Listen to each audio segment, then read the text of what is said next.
성부와 성자와 성령의 이름으로 아멘. 참 예수님, 오늘 연중 제27주간 토요일입니다. 오늘 복음의 한 여인이 예수님의 어머니 마리아가 행복하다고 고백합니다. 하지만 예수님께서는 하느님의 말씀을 듣고 지키는 이들이 오히려 행복하다고 하십니다. 여기서 말씀을 지킨다는 의미는 그 말씀이 우리 마음에 전해주는 말씀을 믿는 것입니다. 하느님의 말씀을 믿어서 현재 생활에 적용하는 것입니다. 또한 말씀의 부르심에 망설이지 않고 응답하는 것입니다. 오늘은 하느님의 말씀을 듣고 지킴에 대해서 구체적으로 보겠습니다. 먼저 말씀과 현재 삶과의 관계를 보여주는 분의 경험입니다. 제가 아는 한 분이 외국에서 직장생활 경험을 알려주셨습니다. 낯선 외국에서 부모님, 친구들을 떠나서 외국어를 사용하며 생활하는 것은 큰 모험이고 걱정, 불안감이 참 많았습니다. 저에게 말씀으로 힘 얻은 경험을 전해주셨습니다. 처음에 외국에 혼자 나갈 때 하느님께서 주신 말씀이라고 하셨습니다. 시편 23편 4절의 말씀입니다. 제가 비록 어둠의 골짜기를 간다 하여도 재앙을 두려워하지 않으리니 당신께서 저와 함께 계시기 때문입니다. 당신의 막대와 지팡이가 저에게 위안을 줍니다. 이 말씀 덕에 한국에 있던 외국에 있던 하느님께서 나와 함께 하시며 나를 지켜주심을 믿었기에 겉없이 의사소통도 안 되는데 외국에 나갈 수 있었다고 하셨습니다. 말씀을 믿고 지켜주심을 믿었기에 외국이든지 한국이든지 어떤 어려움 앞에서도 행복하게 지낼 수 있음을 보았습니다. 말씀에 대한 사랑과 관심의 중요함을 볼 수 있었습니다. 다음으로 프란치스코 교황님이 전해주는 말씀을 통해서 성경을 우리 삶에 어떻게 받아들일 수 있는지 구체적으로 보겠습니다. 교황님께서 육해 성경 독자에게 전해준 편지입니다. 아마도 여러분은 제가 읽는 성경을 보더라도 큰 감흥이 없을 것입니다. 아니, 이것이 교황님의 성경이야? 하고 말할지도 모릅니다.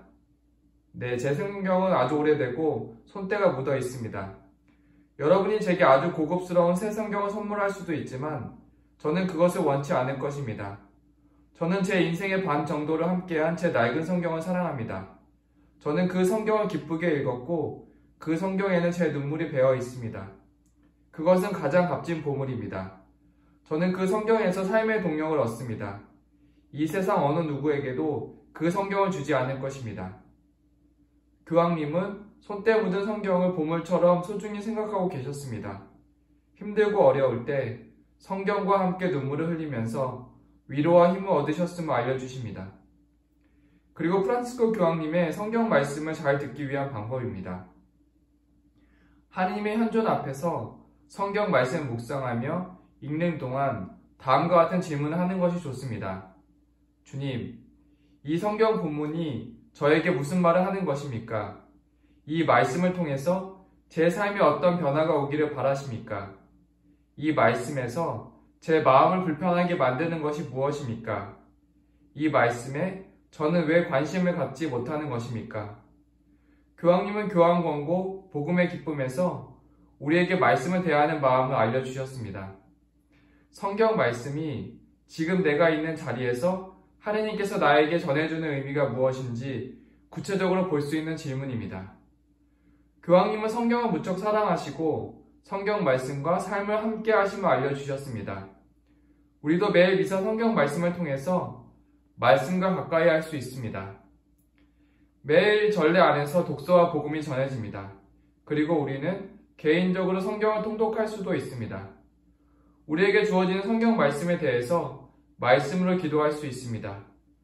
우리가 기도할 때는 하느님께 말씀을 드리는 것이고 우리가 하느님의 말씀을 읽을 때에는 그분의 말씀을 듣는 것입니다.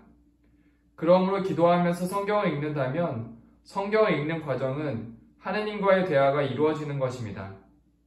우리는 먼저 기도하고 하느님께서는 성경 말씀으로 지금 우리에게 살아있는 말씀을 전해주심을 기억해야겠습니다. 성부와 성자와 성령의 이름으로 아멘.